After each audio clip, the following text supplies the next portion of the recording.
हिंदुस्तान के बाहर हमारी जिन देशों में ज़्यादा दिलचस्पी रहती है, इंटरेस्ट रहता है, उसमें से एक देश है इज़राइल। एक तो उसकी मिलिट्री माइट की वजह से, उसकी जो खुफिया एजेंसी है मोसाद, उसकी वजह से, जिस तरह से वो अपने इर्द गिर्द के देशों के बीच सरवाइव कर रहा है। भारत और इज़राइल के बीच जिस तरह से रिश्ते बेहतर हो रहे हैं, मतलब हम लोग अपने न्यूज़ रूम में ये कहते हैं कि इज़राइल कीवर्ड आते ही लोगों की खबर में दिलचस्पी पैदा हो जाती है। पिछले दिनों इज़राइल के प्रधानमंत्री ने एक प्रेस कॉन्फ्रेंस की और उसमें कुछ कागज़ दिखाए। कागज़ उनके देश से जुड़े हुए नहीं थे, ईरान से जुड़े हुए थे। उन कागज़ों के ज़रिए ये दावा किया जा रहा था कि ईरान, जो इंटरनेशनल एटॉमिक एजेंसी है, जिसने कुछ रियायत दी थी प्रतिबंधों में, उसको धता बताते हुए बम बना रहा है, एटम बम बना रहा है। बिल्कुल आसान भाषा में समझ लें। अब कोई भी नया देश अगर एटम बम बनाने की कोशिश करता है तो उसके इर्द गिर्द के जो देश हैं वो चौकन्ने हो जाते हैं, क्योंकि सिक्योरिटी का जो इक्विलिब्रियम है, जो शक्ति का संतुलन है, वो बिगड़ जाता है। अब ईरान और इजराइल बिल्कुल अगल बगल नहीं है, दोनों के बीच कुछ देशों का फासला है, लेकिन दोनों के बीच एक रिश्ता भी है। जब 1948 में इजराइल बना था तब ईरान ने इस प्रस्ताव का विरोध किया था। फिर 50 के दशक की शुरुआत में जब ईरान में सत्ता में बदली हो गई तो दोनों के बीच गठजोड़ मजबूत हो गया। इराक ईरान के युद्ध तक ये चलता रहा, लेकिन उसके भी पहले एक चीज हुई। 1979 में ईरान में इस्लामिक क्रांति हुई, सत्ता में परिवर्तन हुआ और जो इजराइल के साथ दोस्ती रखने वाली सरकार थी उसको बेदखल कर दिया गया। इसके बाद से इनके रिश्तों में फिर से तलखी बढ़ने लगी, खासतौर पर इराक ईरान युद्ध के बाद। उस युद्ध में क्या हुआ इसके बारे में आपको बात करेंगे, क्योंकि इराक को अमेरिका हथियार दे रहा था और ईरान को इजराइल दे रहा था। इन सब के बीच एक चीज और होती है, मैंने आपको कहा दोनों देशों के बीच गैप है। चीज ये होती है कि जो इजराइल के बगल का देश है यानी कि लेबनान, वहां पर एक चरमपंथी संगठन पनपता है जिसका नाम है हिजबुल्लाह, और खुद इजराइल के भीतर हमास पनपता है फिलिस्तीन में, और कहा जाता है कि इन दोनों को सामरिक सहयोग देता है ईरान। इस वजह से दोनों की टसल है। ये टसल अगले दशक में 2000 के बाद और मजबूत होती है, जब दुनिया को और ख़ास तौर पर इजराइल को ये खबर होती है कि ईरान बहुत मुस्तैदी के साथ बम बनाने की कोशिश कर रहा है। उसके बाद से मोसाद की सक्रियता बढ़ जाती है, साइबर अटैक बढ़ जाते हैं और भी तमाम कत्लो गारत होती है। इन सब के बीच हमने आपको बताया कि फौरी मसला क्या है। तो आज दुनियादारी की मास्टर क्लास में हम ईरान और इजराइल के रिश्तों पर विस्तार से बात करेंगे। क्या शुरुआत हुई, क्या पेचोखम रहे, दोनों के बीच क्या टसल है और इसका वेस्ट एशिया जो पूरा रीजन है उसकी पॉलिटिक्स पर किस तरह का असर पड़ेगा। नाम से जाहिर है मास्टर क्लास है, तो क्लास में हम तो हो गए स्टूडेंट और अब ज़रूरत है एक मास्टर जी की। तो आज की मास्टर क्लास की हमारी मास्टर हैं दीपिका सारस्वत। ये एसोसिएट फेलो हैं मनोहर पर्रिकर के नाम पर अब जिस IDSA का नाम रखा गया है, Indian defence studies and analysis, IDSA। आपके पिछले मास्टर क्लास में जो डॉक्टर स्वस्ति राव आई थी वो भी IDSA से थी और सारस्वत जी भी वहीं से हैं। वहाँ पर एक वेस्ट एशिया का सेंटर है, वहाँ पर ये एसोसिएट फेलो है। मास्टर क्लास में आपका बहुत बहुत स्वागत है। दीपिका ने जवाहरलाल नेहरू विश्वविद्यालय JNU से PhD की है और ईरान पर इनका खास काम है। किताब भी आई है, between survival and status, the counter hegemonic geopolitics of Iran. और IDSA में भी इनकी रिसर्च का टॉपिक है Iran's Asian orientation, quest for status and regional cooperation. यही परिचय है दीपिका जी। All sorted. बहुत बहुत स्वागत है आपका मास्टर क्लास में। बेसिक से शुरुआत करते हैं दीपिका जी।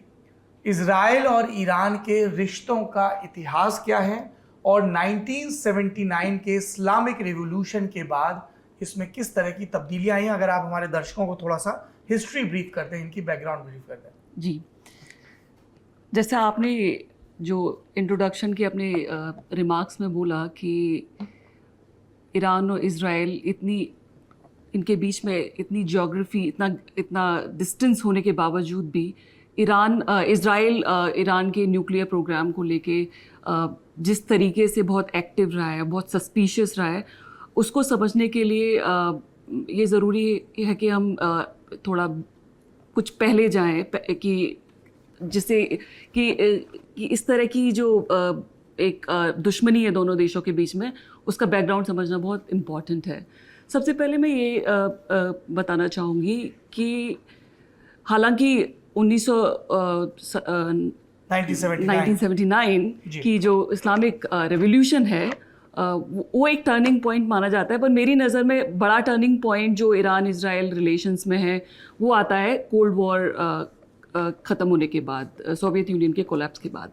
मैं इस बारे में बात करूँगी, लेकिन उससे पहले मैं बताऊँगी कि जब इज़राइल की स्थापना हुई 1948 में, और उसके कुछ वो जो रेजोल्यूशन था उसका, जो इज़राइल की स्थापना वाला रेजोल्यूशन 181, यस, उसको ईरान ने ज़रूर, ईरान और बाकी सारे अरब कंट्रीज़ ने ज़रूर अपोज किया होगा, लेकिन ईरान और इज़राइल के रिलेशंस बहुत जल्दी बहुत पॉजिटिव ट्रैजेक्टरी पे आ जाते हैं रीजन की जियोपॉलिटिक्स की वजह से। अमेरिका इज़राइल के समर्थन में आता है 1967 के वॉर के बाद। उससे पहले अगर सुएज क्राइसिस की अगर हम जिक्र करें तो उस समय अमेरिका ने दबाव बनाया था इज़राइल पे, और जो यूरोपियन कंट्रीज़ थे, फ्रांस और ब्रिटेन, जो इसके समर्थन में आए थे, उनको यहाँ से वापस अपनी फोर्सेस को वापस लेने के लिए, युद्ध को ख़त्म करने के लिए। लेकिन 67 के वॉर के बाद जब एक इज़राइल एक इम्पॉर्टेंट मिलिट्री पावर के रूप में अपने आप को प्रूव कर देता है, और तब अमेरिका इसका जायज़ा लेता है कि इज़राइल जो सोवियत यूनियन की कंटेनमेंट की जो स्ट्रेटजी है उसमें एक इम्पॉर्टेंट पिलर बन सकता है। और आपको बताना चाहूँगी, ईरान जो कि सोवियत यूनियन के साथ में उसका नॉर्दर्न बॉर्डर एक बड़ा बॉर्डर था, वो शेयर करता था, तो उनके लिए, ईरान के लिए Soviet union was the biggest threat. Turkmenistan और वो सारे जो देश हैं ऊपर आते थे। यस, तुर्कमेनिस्तान, और उससे भी ज़्यादा इम्पॉर्टेंट है कॉकेशस वाले बॉर्डर्स, जो ईरान की जो अज़ेरी प्रोविंसेस हैं, एंड अज़रबैजान और आर्मीनिया दोनों ही सोवियत यूनियन के हिस्से थे उस समय। तो वो जो नॉर्दर्न बॉर्डर है वो बहुत ही ट्रबलसम है, हिस्टोरिकली ट्रबलसम है। 19th सेंचुरी में जो कॉकेशस टेरिटरीज थी, ज़ारिस रशिया ने ईरान से छीनी थी। खैर वो इतना रेलिवेंट नहीं है हमारी अभी की बात के लिए। लेकिन ईरान जो यूएस की जो कंटेनमेंट स्ट्रेटजी थी उसमें एक बहुत बड़ा हिस्सा था ईरान का, क्योंकि ईरान में जो कम्युनिस्ट पार्टी थी उसको सोवियत यूनियन सपोर्ट कर रहा था। दूसरे विश्व युद्ध के तुरंत के बाद में सोवियत यूनियन ने एक अज़रबैजान में इंडिपेंडेंट रिपब्लिक को समर्थन दिया था। तो ईरान के लिए सबसे बड़ी थ्रेट सोवियत यूनियन थी। इसलिए दूसरी दुनिया की बात नहीं लग रही कि ईरान में एक कम्युनिस्ट पार्टी थी, मतलब अभी के ईरान के इस्लामिक और बुरा खमैनी और उन सब के शासन को देखें तो। जी, ये काफ़ी अम्यूजिंग है लोगों के लिए, क्योंकि ईरान में ऐसा कोई इस्लामिक मूवमेंट बहुत स्ट्रॉन्ग नहीं था। ये जो एक आइडियोलॉजी क्रांति के समय पे आ गई जिसने अपने आप को स्थापित कर लिया, लेकिन वहाँ कोई बड़ा इस्लामिक मूवमेंट नहीं था। ये लोगों को सुनने में काफ़ी अजीब लगता है, बट सच है कि तो क्योंकि तुदे पार्टी जो कम्युनिस्ट पार्टी थी वो सबसे बड़ी ईरान की पॉलिटिकल पार्टी थी, और फिर धीरे धीरे जब ये जो मुसादिक को हटाने वाली जो कू होती है उसके बाद में शाह ने पूरी तरीके से उसको कुचल दिया था, वो बात अलग है। एनीवेज, ईरान और इज़राइल दोनों ही बहुत अमेरिका की anti Soviet union containment strategy के पिलर थे, और इसी वजह से ईरान और इज़राइल के आपस के संबंध बहुत ही अच्छे थे। जब पहलवी शाह, मोहम्मद रजा शाह ही जब मॉडर्नाइजेशन प्रोग्राम जो उन्होंने शुरू किया 60s में, तो उसमें इज़राइली टेक्नीशियंस, अमेरिकन टेक्नीशियंस का बड़ा योगदान था।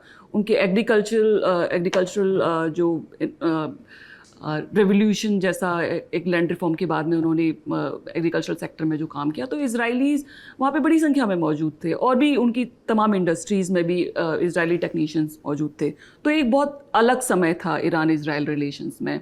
आप ये कह रही हैं, अगर मैं सॉरी बीच में टोक रहा हूँ जी, कि 1948 में इज़राइल बना जी, 1953 में रिज़ा पहलवी अमेरिका की मदद से आते हैं पावर में ईरान में, और उसके बाद से अमेरिका का और इज़राइल का ईरान के साथ कॉपरेशन खूब बढ़ जाता है। उसकी एक वजह है कि सोवियत संघ के बरक से एक ब्लॉक बनाना है, और दूसरा पहलवी को भी अपनी रिजीम को मजबूत करना है। जी बिल्कुल। तो ये जो रिफॉर्म्स जो शाह जो कर रहा था ईरान में, उसमें इज़राइल की भूमिका काफ़ी स्ट्रॉन्ग रहती है। और इसीलिए जो ऑपोजिशन ईरान में जो धीरे धीरे पैदा होती है और बड़ा रूप ले लेती है, वो इज़राइल और ईरान के जो गहन संबंध थे उसके खिलाफ भी मुखर होती जाती है।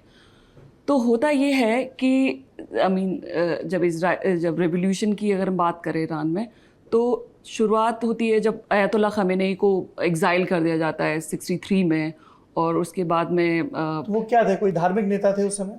वो एक कौम में जो सेमिनरी है वहाँ पे वो एक अयातुल्ला थे। अयातुल्ला जो होते हैं उनको बहुत फॉलोइंग होती है।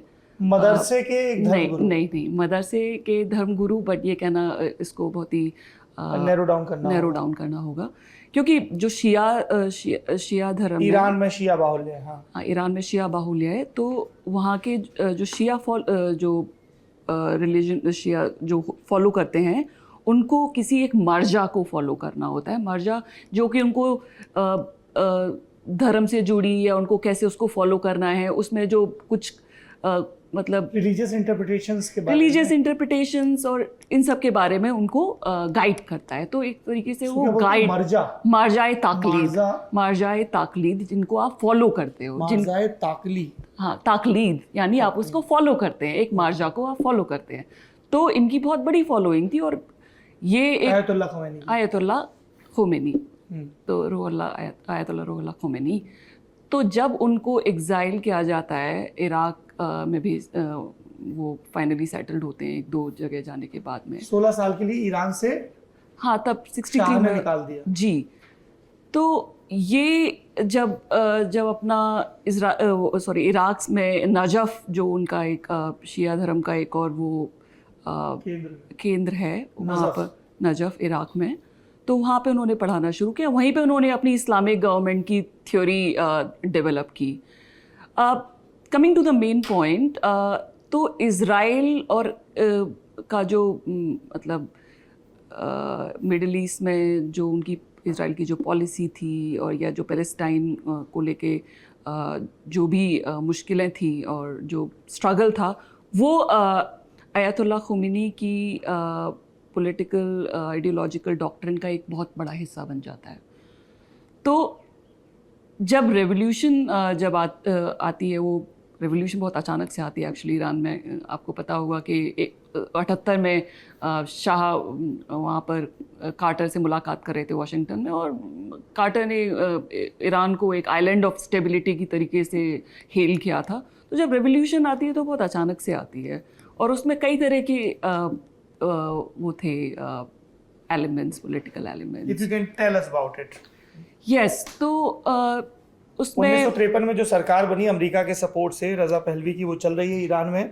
उन पे ये इल्जाम लग रहा है कि वो ऑयल और दूसरे रिसोर्सेज को वेस्टर्न कंट्रीज को, खासतौर पे अमेरिका को बहुत आसानी से और दे रहे हैं। अमेरिका और इजराइल के, उसको बेसिकली अमेरिका और इजराइल का एक तरीके से क्लाइंट मान लिया जाता है, पिट्ठू देश बना दिया है। यस, तो ये रिलीजियस एंगल भी है कि मुसलमान हैं और वो यहूदी हैं। नहीं, मुझे लगता है रिलीजियस एंगल एक पॉपुलर लेवल पे यूज किया जाता है, पर ये नेशनलिस्ट एक सेंटिमेंट मुझे लगता है ज़्यादा इम्पॉर्टेंट थी, क्योंकि जो अमेरिका को लेके ईरानियों की सोच बहुत ख़राब हो चुकी थी 1953 की एंटी मुसादिक कू के बाद।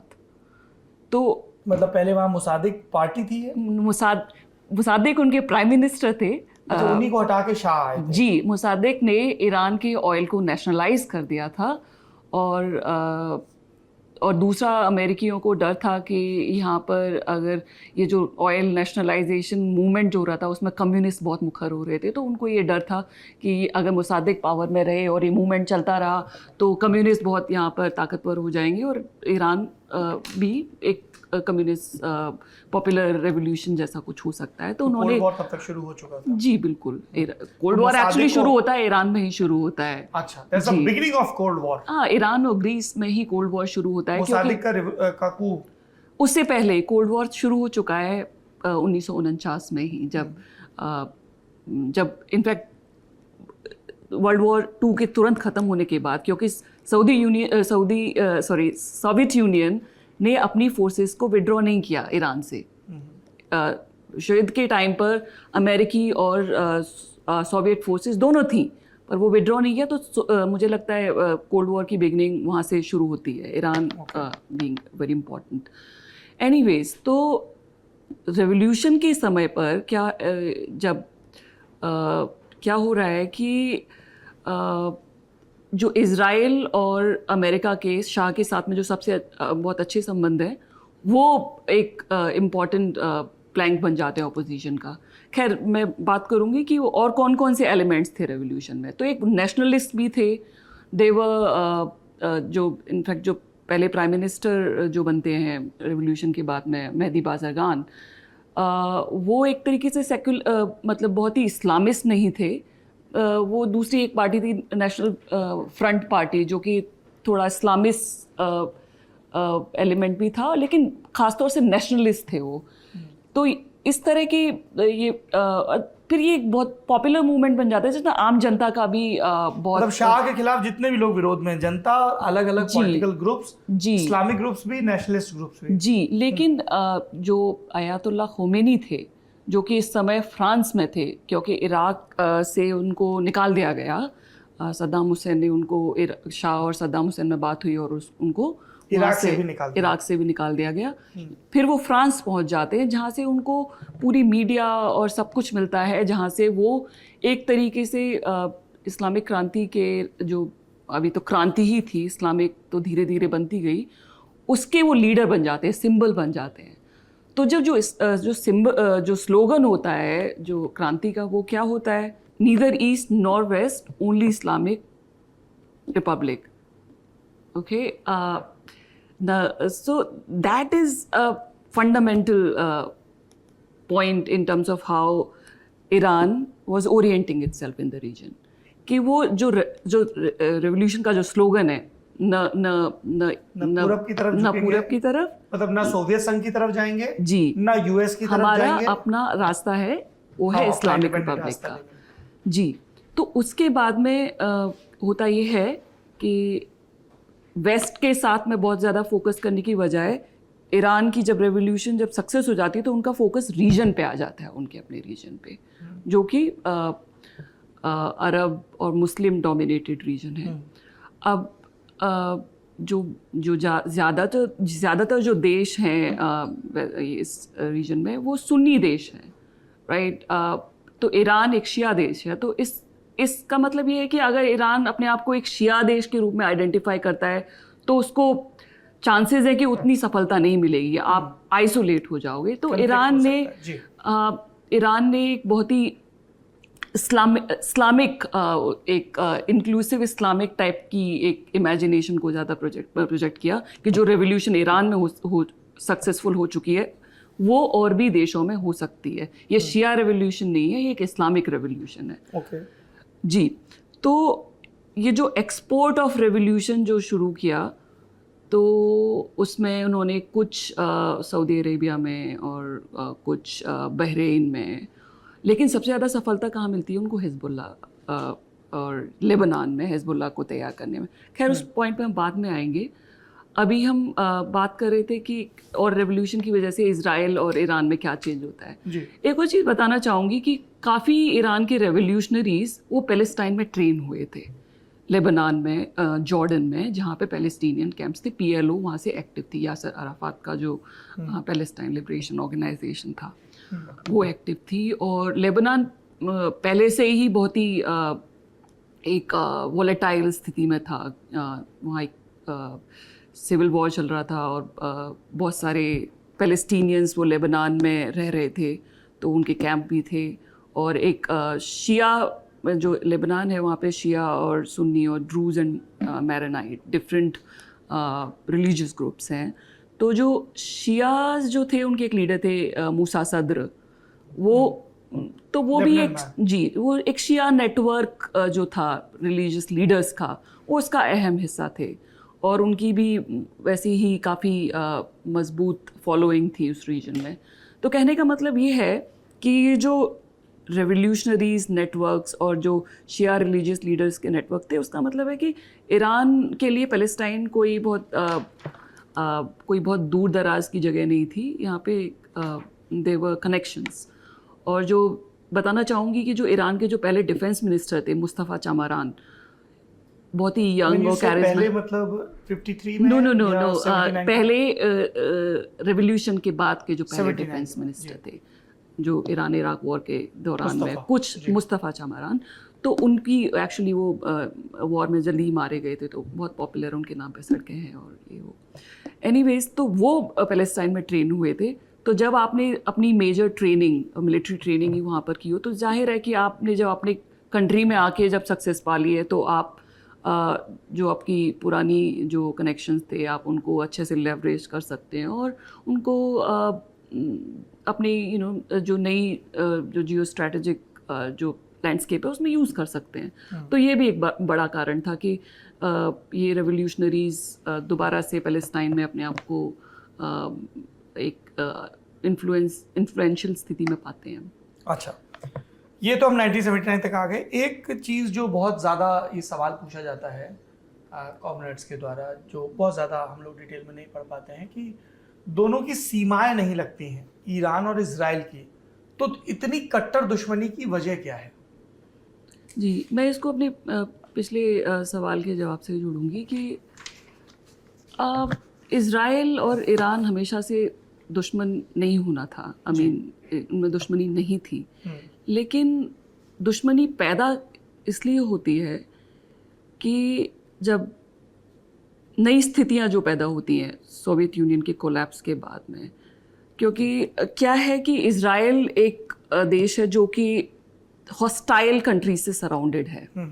तो इज़राइल का फोकस लंबे समय तक रहता है उनका एक, मैं बताना चाहूँगी, एक डॉक्ट्रिन है उनका, पेरीफेरी डॉक्ट्रिन।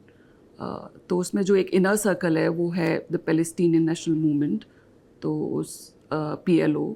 फिर उसके बाद में जो फर्स्ट सर्कल है वो है फ्रंट लाइन अरब स्टेट जैसे इजिप्ट और जॉर्डन, सीरिया, जिन्होंने मिलके 67 का वॉर किया था, जी, हमला किया था जी, इजराइल, जी। तो जब तक ईरान का फोकस ये फर्स्ट सर्कल पे था, तो जो पेरीफेरी के कंट्रीज थे यानी Iran, even Ethiopia, they were seen as potential partners, right? Okay. Yes, but what happens जब कोल्ड वॉर ख़त्म हो जाता है, यानी सोवियत यूनियन जो पैन अरब, जो रेडिकल अरब स्टेट्स हैं यानी इराक, और उनको सपोर्ट नहीं कर सकता, और दूसरा क्या है कि ईरान इराक वॉर इराक को, मिलिट्री पावर को बिल्कुल ख़त्म कर देता है लगभग, और फिर उस रही सही वो फर्स्ट गल्फ वॉर में निकल जाती है जब US इन्वेट करता है इराक को कुवैत की ऑक्यूपेशन के बाद में। तो इराक की तरफ से कोई थ्रेट नहीं थी ईरान को। और 78 में अनवर सादात इजिप्ट के जो प्रेसिडेंट है, उन्होंने भी पीस पैक्ट साइन कर लिया इजिप्ट से। अब इस स्थिति में 90 के शुरुआती सालों में ईरान की पे नज़र पड़नी शुरू होती है, लेकिन हमने अच्छे से बात नहीं की। इवन 80 के दौरान, ईरान इराक वॉर के दौरान, जो ईरान कॉन्ट्रा अफेयर जो था, जब ईरान इराक वॉर में अमेरिकी और इजरायली दोनों ने स्पेयर पार्ट्स सप्लाई के ईरान की। That was supposed to be my next question कि जब Yes. 1980 to 88 वाले वॉर में इतना जी, हेल्प कर रहा था इजराइल ईरान को, then what went wrong? हाँ, तो ये आपको ये पेरिफेरी डॉक्ट्रिन के कॉन्टेक्स्ट में आपको समझना होगा कि इवन वहाँ पे क्रांति हो चुकी है, लेकिन इजराइल को यकीन है कि Iran is not the major threat for Israel, it is the Arabs. ये इराकी जो कि पैलेस्टीनियन क्वेश्चन पे जो अरब लीडरशिप क्लेम कर रहे हैं, जैसे इराक, वो बड़ी थ्रेट हैं। तो इसलिए वो सोच इनफैक्ट 90 के दशक तक चलती रहती है। ओके, लेकिन मतलब चीज़ें बदलनी शुरू होती हैं मेरे हिसाब से जब पीस प्रोसेस शुरू होती है, ओस्लो पीस प्रोसेस, जो बाद में बन के 90s में। जी, इस समय थोड़ा सा अगर आप बता सकें दर्शकों को एक basic periphery Oslo peace process क्या है। और बिल्कुल, तो 90 में जैसे मैंने भी बताया कि अब पैलेस्टीनियन कॉज को सपोर्ट करने वाले जो ज़्यादातर जो अरब स्टेट्स थे वो बहुत पावरफुल स्थिति में नहीं थे, दे वर मिलिटरीली डिफीटेड, सोवियत यूनियन भी नहीं था, तो पीएलओ काफ़ी नाजुक स्थिति में थी। और इसलिए जो लेबर पार्टी थी इजराइल में इस समय, उनके लीडर थे इत्साक रेबिन, उनको लगा कि ये अच्छा समय है कि एक नेगोशिएटेड सेटलमेंट पैलेस्टीनियंस के साथ में कर लिया जाए, कि जब वो कोई भी बहुत सपोर्ट करने वाला नहीं है पैलेस्टीनियन कॉज को। लेकिन इसके लिए इजराइल के भीतर कंसेंसस बनाना आसान नहीं था। जो लिकुड पार्टी थी, राइट विंग पार्टी है जो उनके हिसाब से तो इजराइल की जो सॉवरेंटी है वो मेडिटेरेनियन से लेके जॉर्डन रिवर तक है, तो वो नहीं चाहते थे कि इस तरह की कोई पीस प्रोसेस हो जिसमें इजराइल कमिट कर दे एक पैलेस्टीनियन स्टेट के लिए। तो इंटरेस्टिंग बात ये है कि जब ये पीस प्रोसेस शुरू की जाती है एंड ये इत्साक रेबिन इसको लीड कर रहे हैं, कंसेंसस बनाने की कोशिश कर रहे हैं, तो उस कॉन्टेक्स्ट में ईरान को एक थ्रेट के रूप में प्रोजेक्ट करना पहली बार शुरू किया जाता है। होता ये है कि वो कहते हैं कि ये देखो बड़ी थ्रेट है, इससे डील करने से पहले है कि हम ये अपनी जो करीबी जो इनर सर्कल वाली थ्रेट है वो उसको हमको डील करना चाहिए। अब ईरान को थ्रेट कैसे आप बता सकते हो, वो तो इतनी दूर है, लेकिन बोलते शुरुआत ये होती है कि ईरान बैलिस्टिक मिसाइल्स अभी नहीं कुछ सालों में पैदा कर लेगा, इसके पास में वो कैपेसिटी है, जैसे नॉर्थ कोरिया से। और ये नहीं कि सब फिक्शन है, सच्चाई भी है कि ईरान ने अपनी मिसाइल प्रोग्राम पे काम करना शुरू कर दिया था ईरान इराक वॉर के अंतिम दिनों में, क्योंकि उस समय there was this war of cities. Iraqi जो मिसाइल्स थी वो तेहरान तक पहुंच रही थी, और ईरान की तो एयर फोर्स बहुत ख़राब हालत में थी क्योंकि स्पेयर पार्ट्स नहीं थे ये सब। तो ईरान ने अपनी नॉट बैलिस्टिक मिसाइल पर मिसाइल प्रोग्राम पे काम करना शुरू कर दिया था। बैलिस्टिक मिसाइल बहुत बाद में आती, तो शॉर्ट रेंजेस में मिसाइल्स लाइक 800 किलोमीटर्स, लाइक जो इराक मेन उसका फोकस था। तो ये जो मिसाइल प्रोग्राम था ईरान का, उसको लेके इजराइल उसको एक थ्रेट के रूप में दिखाना शुरू करता है। अब इंटरेस्टिंग बात यहाँ पे ये है कि भले ही उनके इजराइल के प्राइम मिनिस्टर रेबिन इसको एक थ्रेट के रूप में बता रहे हैं, लेकिन इजरायली इंटेलिजेंस, मिलिट्री इंटेलिजेंस और मोसाद के जो असेसमेंट थे वो अलग था। लेकिन इसके पीछे एक पॉलिटिकल पर्पस था कि उसको ईरान को थ्रेट बना के एक कंसेंसस बनाया जाए कि पैलेस्टीनियंस के साथ में हमें एक सेटलमेंट नेगोशिएट कर लेना चाहिए, नहीं तो ये फिर किसी और के द्वारा एक्सप्लॉइट किए जा सकते हैं और इजराइल की सिक्योरिटी सिचुएशन आगे और ख़राब हो सकती है। तो मुझे लगता है ये आपके लिए काफ़ी इंटरेस्टिंग होगा जानना। ज़्यादातर बहुत सेंसेशनलाइज जो होती हैं उसमें इस तरह की बातें अक्सर इग्नोर कर ली जाती हैं। फिर जब ये जो पीस प्रोसेस जो चल रही है और Oslo agreement 1994, I am not sure, I may be wrong about the exact date, but 19 सालों में ओस्लो एग्रीमेंट साइन किया जाता है, जिसके लिए उनको नोबेल प्राइज़ भी मिलता है, यासर अराफात और इत्साक रेबिन, कैंप डेविड अकॉर्ड्स। तो उसमें काफ़ी मतलब इज़राइल की जो पैलेस्टीनियन जो पीएलओ है वो मान लेता है कि वो they are no longer asking for destruction of Israel, और इज़राइल पीएलओ को पैलेस्टीनियन लोगों का एक लेजिटिमेट रिप्रेजेंटेटिव मान लेता है। तो जो पीस प्रोसेस की शुरुआत थी, ये नहीं कि एक मतलब अंतिम उद्देश्य था कि एक टू स्टेट सोल्यूशन पहुंचा जाए, लेकिन इस समय ईरान की कैलकुलेशंस भी एक्चुअली काफ़ी रिवाइज की जाती हैं। वो ये होता है कि फर्स्ट गल्फ वॉर जब इराक को मिलिटरीली डिफीट कर दिया यूएस ने, तो ईरान में मॉडरेट प्राइम प्रेसिडेंट थे हाशिमी रफसंजानी ईरान में। वो चाहते थे कि क्योंकि युद्ध के बाद में 8 साल की ईरान इराक वॉर की लड़ाई के बाद में उनका फोकस था रिकंस्ट्रक्शन ऑफ ईरान। जी। पूरा देश मतलब काफ़ी मतलब 8 साल का जो 1980 से 88 के बीच जी। इराक और ईरान का युद्ध चला, जी। उसकी वजह से जो ईरान में विध्वंस हो गया था वहाँ जी, पुनर्निर्माण तो करना। रिकंस्ट्रक्शन पे फोकस था और वो इतने एक डेकेड के इतने आइसोलेशन के बाद में उन्होंने वेस्ट के साथ में एक आउटरीच किया। वो गुडविल बिगेट्स गुडविल वाला जो स्टेटमेंट था सीनियर बुश एडमिनिस्ट्रेशन से, मतलब ईरान ने एक्चुअली हेल्प भी किया अमेरिका को अपने हॉस्टेजेस को सिक्योर करने में लेबनान से, हिजबुल्लाह से। तो इस तरह ये के कोई जो बड़ी मेजर क्राइसिस हुई थी क्या? जी, अब वो हॉस्टेजेस वहाँ पे चलते रहते थे, तो फॉर अमेरिकन प्रेसिडेंट वो एक था, उनको हॉस्टेजेस को वापस कैसे लाना है, तो ईरान ने इंटरवीन किया बिहाइंड द सीन्स। और तो बेसिकली पॉइंट बीइंग कि ईरान इस समय चाहता था अपने रिलेशंस वेस्ट से इम्प्रूव करना,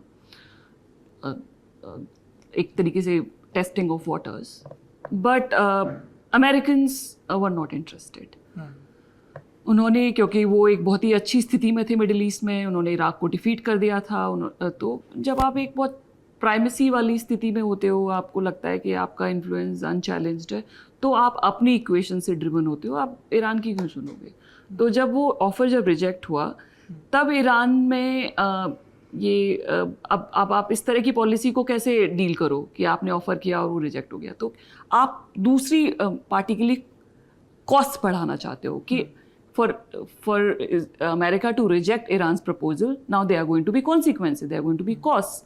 तो वो कॉस्ट कैसे करना है कि जो पीस प्रोसेस थी उसको ईरान ने रिजेक्ट किया।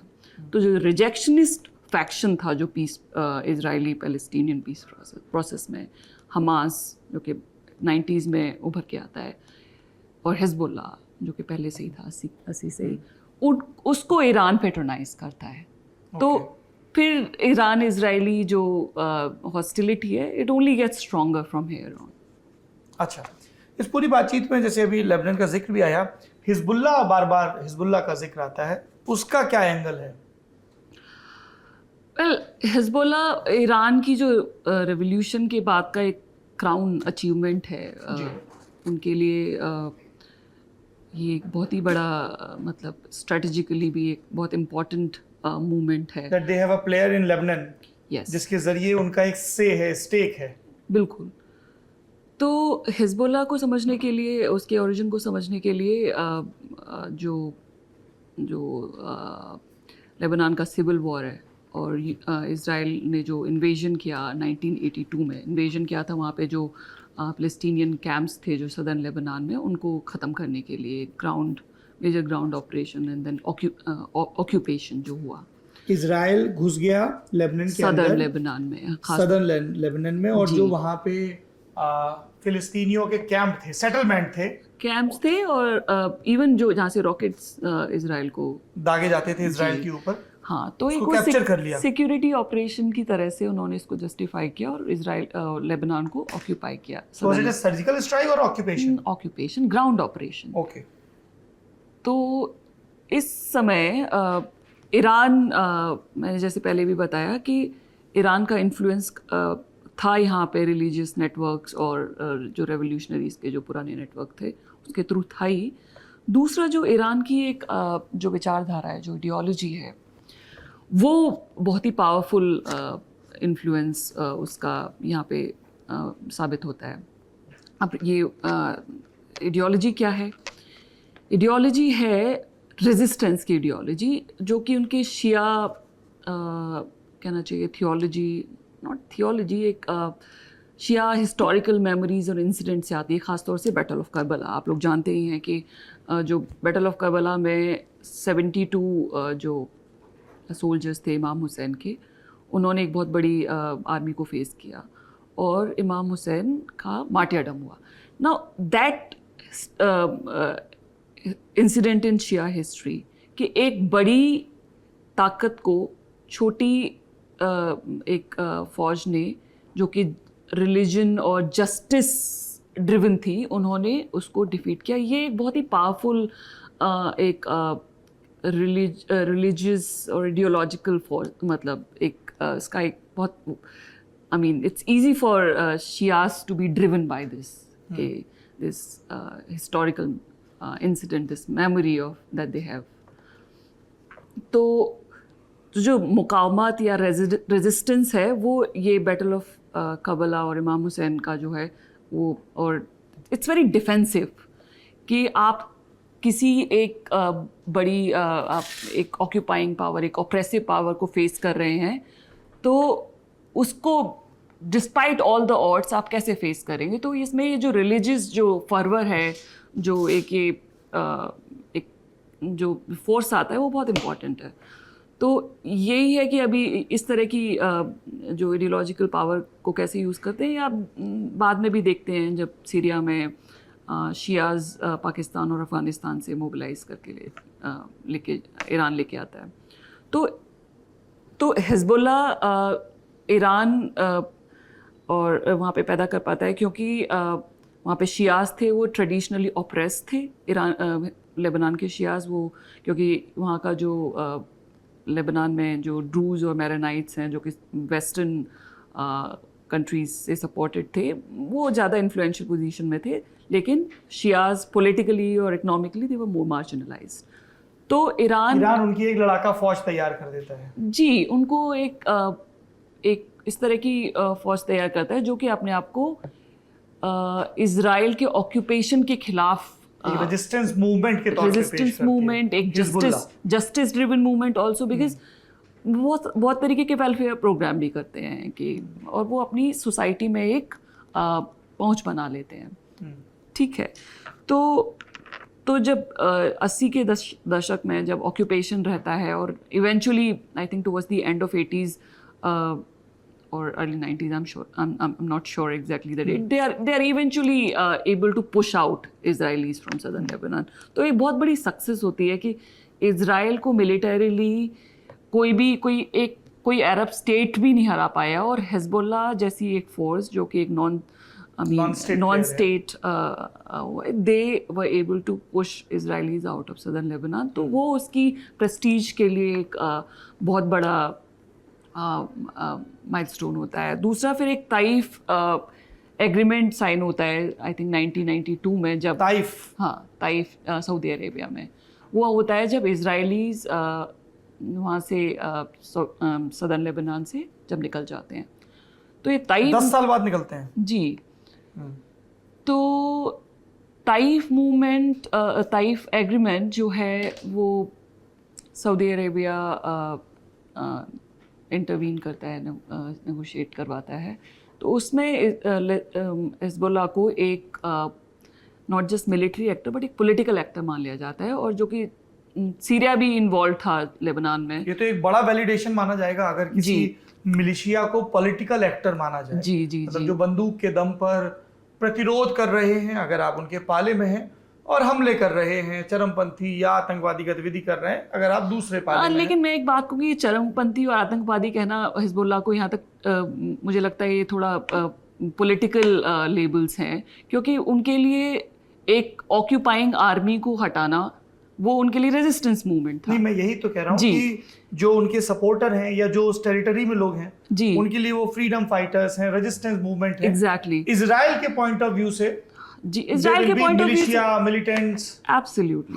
हाँ, इवन सऊदी अरेबिया जैसे कंट्रीज के लिए हिज़्बुल्लाह एक ईरान बैक्ड मिलिशिया थी, you know.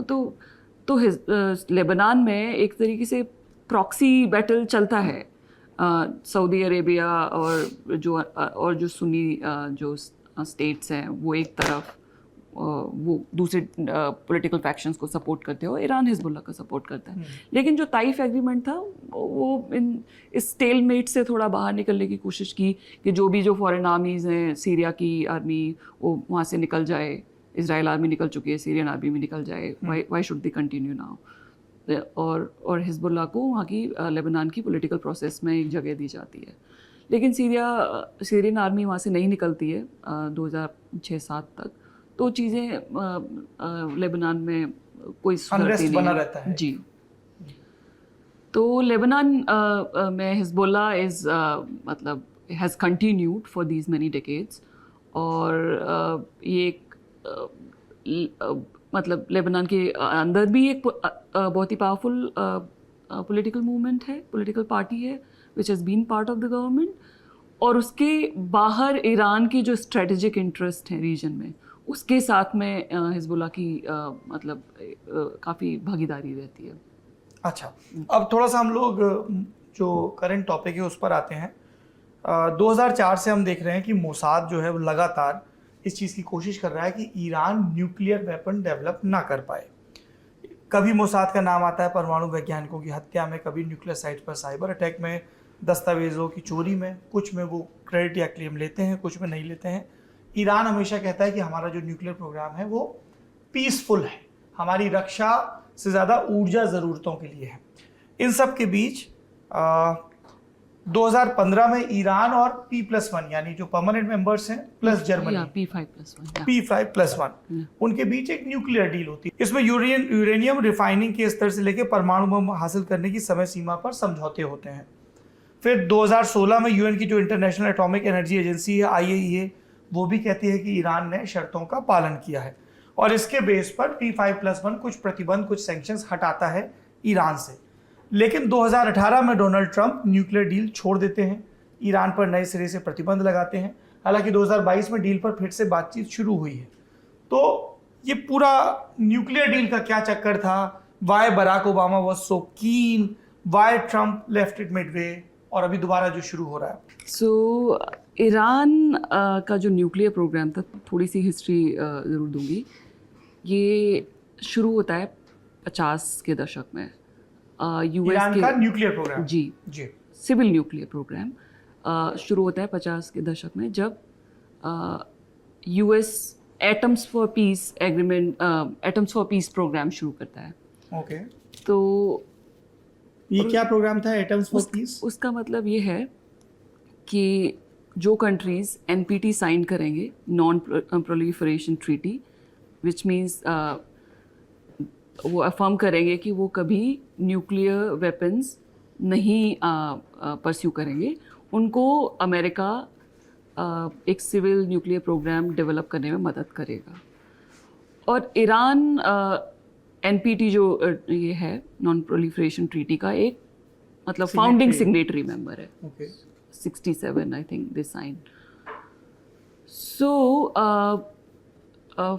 for Iran, their nuclear program it starts in like it takes off in 60s with help from the US, और France और Germany जैसे देश भी मदद करते हैं। तेहरान रिसर्च रिएक्टर फंक्शनल हो जाता है, अमेरिका फ्यूल सप्लाई करता है, इनरिच यूरेनियम, लो इनरिच यूरेनियम। लेकिन जब ऑब्वियसली जब इस्लामिक रेवोल्यूशन होती है, उसके बाद में ये डिसकंटिन्यू हो जाता है। अब जो सिविल न्यूक्लियर प्रोग्राम है ईरान का, बिकॉज NPT का सिग्नेटरी है, तो ओपनली तो कभी नहीं बोला कि हाँ हम न्यूक्लियर वेपन्स परस्यू कर रहे हैं। जो सिविल न्यूक्लियर प्रोग्राम है वो रशिया की मदद से शुरू होता है 90s में, जो बुशहर न्यूक्लियर रिएक्टर है। लेकिन जब, जैसे मैंने पहले डिस्क्राइब किया कि जब इजरायली ईरान को एक थ्रेट के रूप में देखना शुरू करते हैं 90s में जी, तो एक जो बड़ा जो थ्रेट नैरेटिव था वो ये है कि पहले तो वो नैरेटिव अरब कंट्रीज़ के बारे में था कि वो मिसाइल्स बनाने वाले हैं, और WMDs, weapons of mass destruction, which is basically chemical weapons और न्यूक्लियर वेपन्स, वो पाने की कोशिश कर रहे हैं। वो पहले अरब कंट्रीज़ के लिए कहा जा रहा था, फिर ईरान के लिए कहना शुरू किया। For a long time my understanding कोई उसके मतलब मिलिट्री इंटेलिजेंस प्रूवन कुछ इस तरह के वो नहीं थे कि ईरान के पास में एक न्यूक्लियर प्रोग्राम शुरू हो चुका है। पर ये थ्रेट नैरेटिव शुरू हो चुका था पहले ही, क्योंकि 1997 में US कांग्रेस पास करती है Iran missile proliferation act. Okay, वो भी, उसमें भी इसराइल की और इसराइल की लॉबीज की बड़ी भूमिका रही थी। तो ये जो ईरान को लेके जो थ्रेट नैरेटिव चल रहा है वो 90s से पिकअप करना शुरू करता है। लेकिन 2003 में एक इरानियन डिसिडेंट ग्रुप और as they call it a terrorist group, Mujahideen Khalq, जो मुजाहिदीन खल्क, पीपल्स मुजाहिदीन, हाँ, खल्क मीन्स पीपल, तो जो कि एग्जाइल था इराक में उस समय, उनकी वो रिवील करते हैं ईरान का न्यूक्लियर प्रोग्राम के बारे में। उनको ये इंटेलिजेंस कौन देता है? इज़राइल। पहले वो शाह ऑफ ईरान के जो डिपोज शाह ईरान के, उनके जो बेटे है उसके पास भी जाता है, बट आफ्टर ही यस, जो कि मुझे लगता है यूएस में एग्जाइल्ड, उनके पास भी जाता है। After he denies, then Mujahideen Khalq, वो कि एक कल्ट वाला एक ऑर्गेनाइजेशन है, and they had carried out lot of terrorist attacks in Iran in 1980s, killing lot of leaders from the Islamic revolution. Yeah. तो इनको दे देते हैं मुजाहिदीन खल्क को, और ये क्या रिविलेशन होती है कि ईरान के पास में सीक्रेट फैसिलिटीज़ हैं, न्यूक्लियर फैसिलिटीज़, जहाँ पे ईरान इनरिच कर रहा है। और नहीं, आई डोंट थिंक वो इनरिचमेंट के बारे में, बट सीक्रेट न्यूक्लियर फैसिलिटीज़ के बारे में इस समय बात होती है। उसके तुरंत बाद जो ईरान में इस समय जो सत्ता में थे, वो एक रिफॉर्मिस्ट लीडर थे, मोहम्मद ख़ातमी। वो बोलते हैं कि ठीक है, हम NPT की सिग्नेटरी हैं, IAEA आके देख सकती है, और हम अपनी न्यूक्लियर फैसिलिटीज़ डिक्लेयर कर देते हैं। और ईरान कहता है कि NPT के मेंबर होने का मतलब ये है कि जब इनरिचमेंट शुरू करने वाले हों, उसके 180 दिन पहले हम बताएंगे। लेकिन दूसरी इंटरप्रिटेशन जो है, जो बाकी कंट्रीज़ जो इसको अपोज करते हैं ईरान के न्यूक्लियर प्रोग्राम को, वो बोलते हैं जब आप फैसिलिटीज़ का, when you are breaking the ground itself, then you उसके 180 दिन पहले बताना। तो वो एक डाइवर्जेंस है इंटरप्रिटेशन में। तो एनीवेज कुछ महीने बाद ही 2003 में, जब रिविलेशन के कुछ ही महीने बाद, IAEA जाती है, इंस्पेक्ट करती है, और तब शुरू होता है जो ईरान की जो न्यूक्लियर प्रोग्राम है उसकी मॉनिटरिंग शुरू होती है। कुछ चीज़ें निकल के आती हैं कि कुछ इनरिचमेंट पार्टिकल्स पाए जाते हैं, यूरेनियम इनरिच्ड पार्टिकल, जो कि कुछ फैसिलिटीज़ में, जो कि ईरान ने डिक्लेयर नहीं किया। तो वहाँ पे एक कॉम्प्लेक्सिटी बनना शुरू होती है कि ईरान के जो पास्ट न्यूक्लियर एक्टिविटीज़ हैं उसके बारे में एक कॉम्प्लेक्सिटी बनना शुरू होती है। ईरान बोलता है कि हमने ये तो इम्पोर्ट की थी, ये यूरेनियम जो इनरिचमेंट जो पार्टिकल्स पाए गए, and these are from the fuel that we imported for a nuclear civil nuclear programme. तो ये जो कॉम्प्लेक्सिटी है, I think that is still being debated. IAEA और ईरान अभी भी इसको सुलझाने की कोशिश कर रहे हैं कि वो जो न्यूक्लियर पार्टिकल्स हैं वो क्यों थे वहाँ पर, मतलब 15 साल पहले। तो ये जो तो इज़राइल जो है वो इस जो past dimension of Iranian nuclear programme, उसको वो काफ़ी सेंसेशनलाइज करता है, क्योंकि इन दी एंड वो है IAEA, जो कि UN मॉनिटरिंग एजेंसी है, वही एक कहना चाहिए एक अथॉरिटेटिव और ऑफिशियल उस पर जो वर्डिक्ट है वो IAEA ही दे सकती है। लेकिन इज़राइल उस प्रोसेस को इन्फ्लुएंस करने की कोशिश करता है। इसीलिए जो हालिया जो नेफ्ली बेनेट का प्रेस कॉन्फ्रेंस है वो भी उसी कंटेक्स्ट में देखा जाना चाहिए। बिल्कुल बिल्कुल। दीपिका, आपने IAEA और इन सब टसल के बारे में बताया, लेकिन एक सवाल जिसका एक सिरा पीछे छूट गया था कि डोनाल्ड ट्रंप के दौरान जो अमेरिका और ईरान के बीच न्यूक्लियर डील थी उसको क्यों रद्द किया गया, और जो बाइडेन क्यों उसे नए सिरे से आगे बढ़ा रहे हैं, उस पर क्या अपडेट है?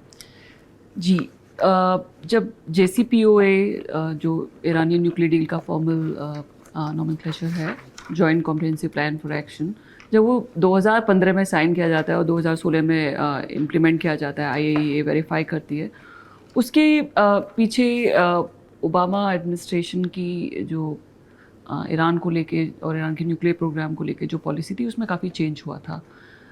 बहुत लंबे समय तक, 10 साल तक डिप्लोमेसी चलती रही, कभी यूरोपियन कंट्रीज़ और ईरान के बीच में, और फिर ये P5+1 फॉर्मेट में, यानी 3 यूरोपियन कंट्रीज़ और जो बाकी जो 3 permanent US, UK, France, China, Russia and Germany. Yes, 3 European countries, Germany, UK और फ्रांस, जिन्होंने EU3 इनको बोलते हैं, उन्होंने डिप्लोमेसी ईरान के साथ में 2004 में 3 में ही शुरू कर दी थी।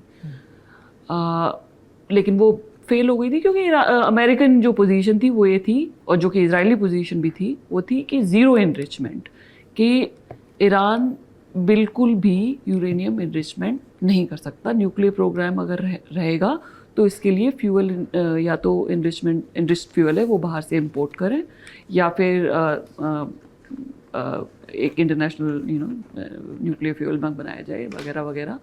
लेकिन ईरान की पोजीशन थी, ख़ासतौर से प्रेसिडेंट अहमदीनेजाद के टाइम पे उसने एक अपना बहुत ही असर्टिवली उसको एक्सप्रेस किया गया, वो था कि as a member of as a signatory of the NPT Iran has right to enrich and it's an inalienable right.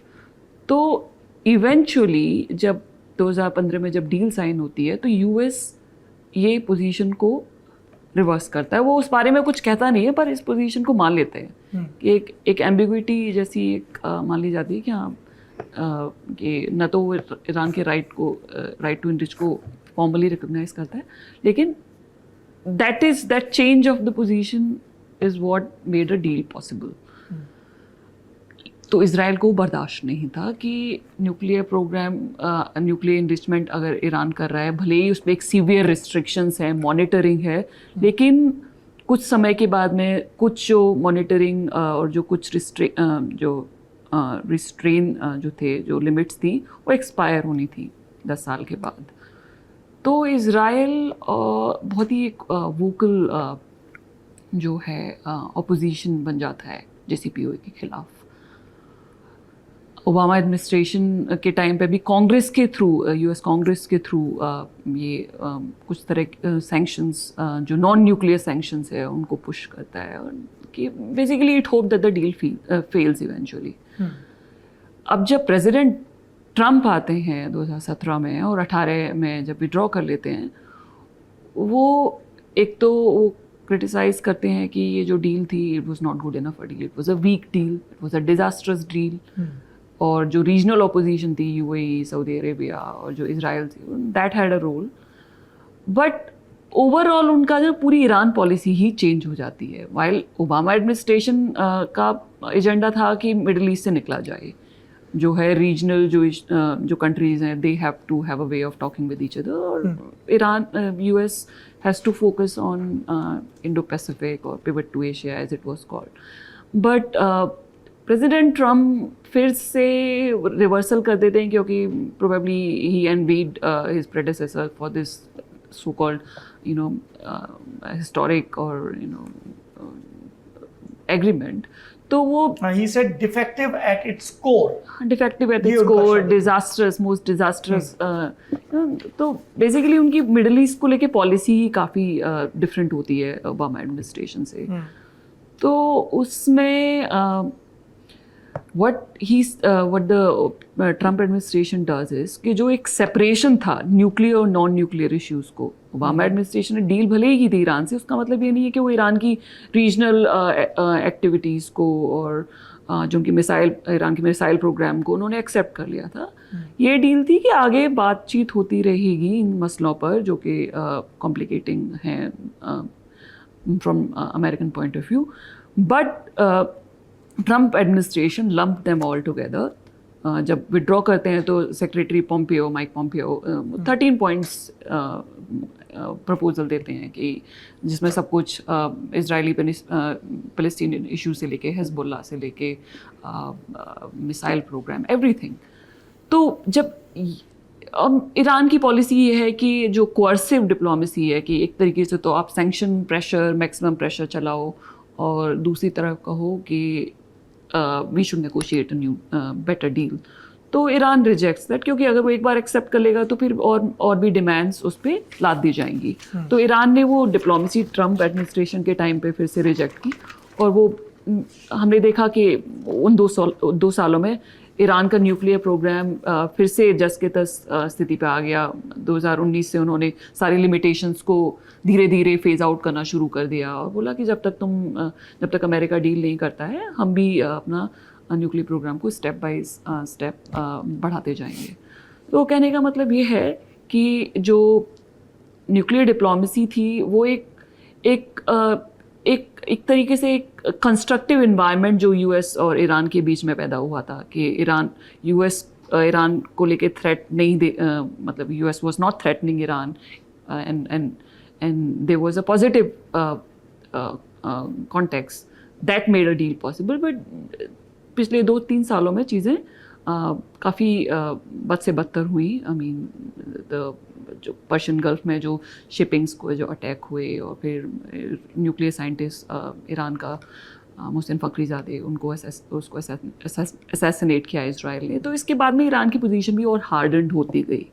और फिर जब होता ये है कि 2021 में जब ईरान में प्रेसिडेंशियल इलेक्शंस होते हैं, तो एक हार्डलाइनर कैंडिडेट जो इब्राहिम रईसी जो भी प्रेसिडेंट है वो जीतते हैं, न कि मॉडरेट कैंडिडेट जो कि अमेरिका से बातचीत के समर्थक और वो नहीं जीतते हैं. हाँ, तो एक इस तरह का कंसेंसस बन जाता है कि वो जो मॉडरेट्स की जो पॉलिसी थी वो डिफीट हो चुकी है. और ईरान की जनता का जनादेश है कि मत बात करो अमेरिका से. ईरान की जनता का, और उससे भी ज़्यादा एलीट लेवल पे जो सुप्रीम लीडर जो कि और जो गार्डियन काउंसिल है वो पहले से ही इस तरह की स्थिति पैदा कर देते हैं कि हार्डलाइनर जो कैंडिडेट है वो अंतिम में वही जीतते हैं. जी. अच्छा, एक आखिरी सवाल ये है कि ईरान में भी हम देख रहे हैं कि जो सुप्रीम लीडर हैं अली खामनेई और इब्राहिम रईसी, इनके खिलाफ भी लगातार प्रोटेस्ट हो रहे हैं, इतने की सरकार ने इंटरनेट पर रोक लगा दी. क्या वहाँ पर किसी तरह के हम बड़े चेंज की आहट पा रहे हैं, या it's a regular process just to diffuse some pressure? जी, ये जो ईरान में जो प्रोटेस्ट होते हैं मुझे लगता है वो बहुत लोगों के लिए, वेस्टर्न कंट्रीज़ के लिए, इजराइल के लिए, they really zoom in. I mean उनको लगता है बहुत बड़ा होने वाला है. लेकिन हकीकत ये है कि पिछले 40 सालों में इस्लामिक रिपब्लिक बहुत प्रेशर के बावजूद अपना क्या कहना चाहिए, स्टेबिलिटी और या अपना स्ट्रक्चर बचाए हुए. I mean they have more than proved successful to ensure the survival of the regime and also keep the country running. So जो अभी के जो प्रोटेस्ट हुए हैं अभी हाल फिलहाल में, वो एक सब्सिडी जो उनका स्ट्रक्चर है उसको रीस्ट्रक्चर कर रहे हैं, घरेलू मसलों पे है. जी. तो एग्जैक्टली, तो यू हैव टू अंडरस्टैंड कि वो ज़्यादा सेंसेशनलाइज कर दिए जाते हैं. कोई क्रांति नहीं होने वाली, कोई सत्ता पलट नहीं होने वाला. जी जी. अच्छा, एक आखिरी में हम लोग ये पूछते हैं दीपिका कि अगर हम किसी की इस विषय में और दिलचस्पी है, ईरान पर और ईरान इजराइल कन्फ्लिक्ट पर, ईरान के न्यूक्लियर प्रोग्राम पर, मिडिल ईस्ट पर भी इन जनरल, तो आप कुछ बुक्स, डॉक्यूमेंट्रीज अगर रेकमेंड कर सके हमारे व्यूअर्स को. जी, जैसे आपने शुरुआत में बताया, मैं ईरान फोकस्ड रिसर्च करती हूँ, तो ईरान इजराइल के बारे में आप ईरान पर बता दीजिए. ईरान पे बता सकती हूँ जी. मतलब